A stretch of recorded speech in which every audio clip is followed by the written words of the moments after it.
Everyone, आज मैं आप लोगों को लास्ट 5 डेज़ का स्ट्रेटजी बताने वाली हूँ जो मैं खुद फॉलो करूँगी।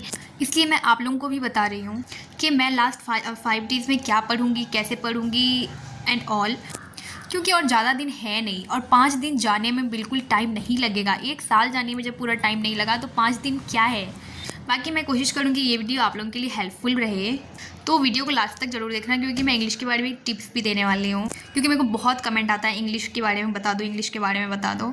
So without any further delay let's start the video. और जो चैनल में नए हैं तो प्लीज़ चैनल को सब्सक्राइब कर देना। तो मैं आप लोगों को बता देती हूँ कि मैं लास्ट 5 डेज़ कैसे पढ़ने वाली हूँ।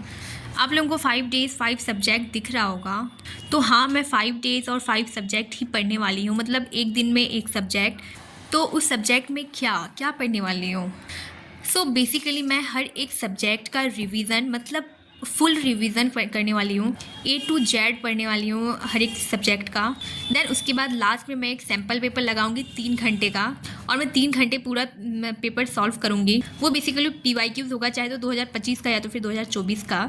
तो मैं सारा सब्जेक्ट है वही करने वाली हूँ और कुछ भी बीच में नहीं छोड़ूंगी। मैं एकदम टोटली रिवाइज करने वाली हूँ। सो बेसिकली मैं इंग्लिश से स्टार्ट करूँगी एंड इंग्लिश में हर चीज़ रिवाइज करने वाली हूँ। पूरा prose section, poetry section and then grammar, मतलब हर चीज़ रिवाइज करने वाली हूँ। Writers name, biography and all.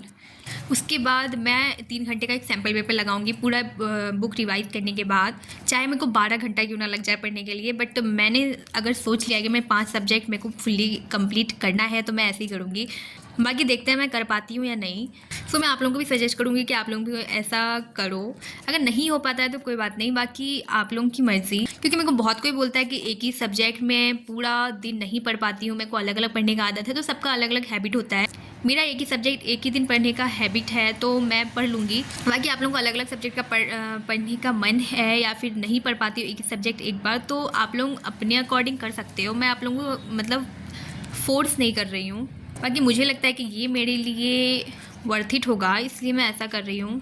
So I just wish कि आप लोगों को ये हेल्प करेगा।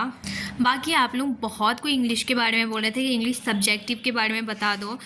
मैंने तो सोचा था कि इसमें वीडियो में नहीं बनाऊंगी, बट आप लोगों का बहुत किसी का कमेंट आया तो इसलिए मैं बना रही हूँ। अगर आप लोग पूछ रहे हो कि सब्जेक्टिव कहाँ से आता है, तो सब्जेक्टिव मैं बता दूँगी क्वेश्चन के बीच में ये सब जो क्वेश्चन है, आई मीन चैप्टर्स के बीच में ये जो क्वेश्चन है उसी में से आता है सारा सब्जेक्टिव। क्योंकि मैंने PYQs देखा है और सेंटअप एग्ज़ाम का जो पेपर था वो भी मैंने देखा है। तो मैंने सारा मिला करके देखा तो इसी में से ज़्यादातर क्वेश्चन पूछता है सब्जेक्टिव का। जो चैप्टर्स के बीच में है, लास्ट वाला नहीं, जो चैप्टर के बीच में है, मतलब ये सब बॉक्स वाला सब और लास्ट वाला ये सब तो नहीं पूछता है। ये इसी में से क्वेश्चन आता है जहाँ तक मैंने देखा है। ज़्यादातर क्वेश्चन इसी में से पूछा जाता है। शायद 2 क्वेश्चन स्टोरी ऑफ इंग्लिश से पूछा जाता है।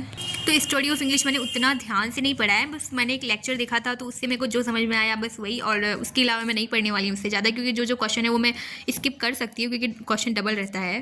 बाकी आप लोगों की मर्ज़ी, अगर आप लोगों ने पढ़ लिया है तो अच्छी बात है और नहीं पढ़ा है तो इतना टेंशन लेने की ज़रूरत नहीं है। बाकी आप लोगों को बुक अच्छे से हो गया तो वो बहुत बड़ी बात है। और क्योंकि स्टोरी ऑफ इंग्लिश से बस 2 या 3 ही क्वेश्चन पूछता है, सब्जेक्टिव का 2 ही क्वेश्चन पूछता है बेसिकली। और ज़्यादा क्या आता है, ए से आता है और ये दोनों एक्सप्लेन करने का आता है। आई नो इतना तो आप लोगों को पता ही होगा, बट फिर भी आप लोग बोल रहे थे तो इसमें बना रही हूँ। क्योंकि ये कोई इतना तो एनालिसिस हो ही जाता है क्वेश्चन देख करके पिछले साल का, या फिर PYQs तो आप लोग देखा नहीं, या फिर सेंटअप एग्ज़ाम तो आप लोगों ने दिया ही होगा। ये प्रोज सेक्शन का एक्सप्लेन करने का होता है, ये पोइट्री सेक्शन का, और बस ये क्वेश्चंस है। और इसमें आप लोग ध्यान रखना है कि इसमें 2 मैच द फॉलोइंग है तो दोनों मैच द फॉलोइंग बनाओ। और अगर आपको स्टोरी ऑफ इंग्लिश आता है तो ये वाला सॉल्व कर देना, या तो फिर इन दोनों में से कोई भी एक्सप्लेन कर देना, क्योंकि चैप्टर्स तो आता ही है आप लोगों को। आई जस्ट होप कि सबका एग्ज़ाम बहुत अच्छे से जाए।